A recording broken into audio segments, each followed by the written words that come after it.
In 2001, a national coalition of organizations got together and created a planning document for increasing physical activity in adults aged 50 and over.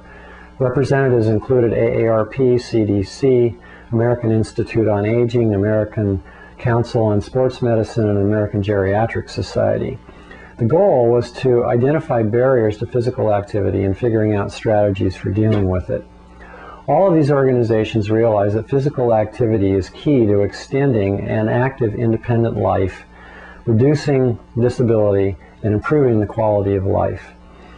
The Department of Health and Human Services in the Healthy People 2010 report notes that 70% of illness is preventable. Other research shows that 70 to 90% of illness is due to stress, all of which can be addressed by physical activity. So fast forward to 2004.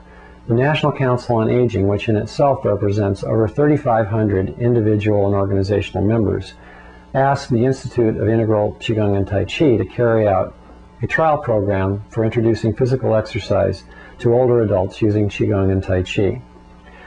Note that they didn't choose low-impact aerobics and they didn't choose yoga. That's because there's growing evidence that Qigong and Tai Chi are the best forms of physical activity, especially for older adults, because they're low impact, they're low cost, and they're very easy to learn. So in 2005, because of the success of the trial program, the Blueprint Office, the National Council on Aging, and the Institute of Integral Qigong and Tai Chi called a national expert meeting at the University of Illinois. The experts consisted of lineage holders and masters, government agencies, community organizations, Western medical professionals, Qigong and Tai Chi practitioners and teachers, and complementary and alternative medicine practitioners. The goal was to create a Qigong and Tai Chi consensus report.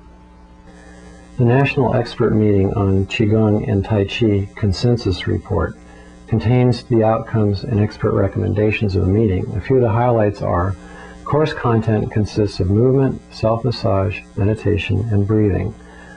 Classes are group activities that provide ample opportunities for social interaction. The experts concurred that there's a need to train basic-level lay leaders who can provide introductory Qigong and Tai Chi programs. Qigong and Tai Chi programs can be beneficial for everyone, including people who are chronically ill, frail older adults, and those with disabilities, especially since Qigong and Tai Chi can be done sitting, standing, or lying down. The experts noted that there are some barriers to diffusion of Qigong and Tai Chi in communities that can be addressed through publishing articles and presenting information about Qigong and Tai Chi at professional conferences. They noted questions for future research, such as what are the optimal frequency, duration, and intensity for effective evidence-based programs, and what are the long-term health effects of participation in Qigong and Tai Chi programs. The panel of the National Expert Meeting on Qigong and Tai Chi has created this consensus report that addresses the challenges of developing effective, evidence-based Qigong and Tai Chi programs that can be disseminated widely.